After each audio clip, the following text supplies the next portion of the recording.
ছোলা কচু আর বড়ি দিয়ে আর ভাজা মশলা দেবো। এই যে ধনে জিরে আর তেজপাতা ভেজে রেখেছি, এটা গুঁড়ো করে নেব।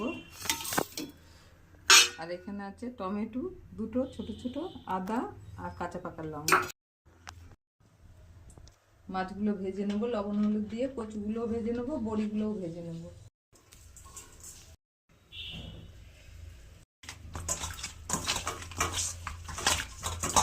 জানি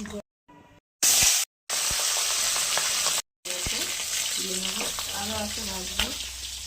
ভাজা হয়ে গেছে, কচুগুলো ভাজা হয়ে গেছে। এবার কচুগুলো অল্প একটু তেল দেবো,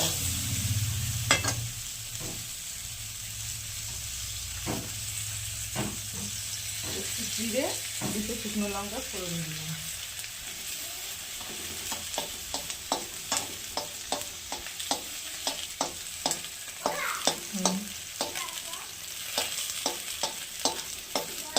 ভাজা হয়ে গেছে। এই যে আদা টমেটো আর লঙ্কা বেটে রেখেছিলাম, লবণ দিলাম, হলুদ দিলাম,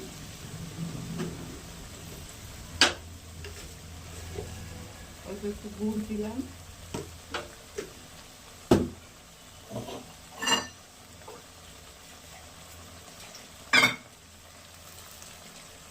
মিক্সচারে বাটিটা দিয়ে একটু জল দিয়ে ভালো করে মশলাটা কষিয়ে নেবো। কষানো হয়ে গেলে গরম জল দেবো। এদিকে গরম জল করতে দিয়েছি। মশলাটা কষানো হয়ে গেছে, এবারে গরম জল করে রেখেছিলাম দিয়ে দিলাম। মাছটা ভাজা মশলাটা একটু পরে দেবো। কচু সিদ্ধ ফুটাবো, তারপর নামিয়ে নেব।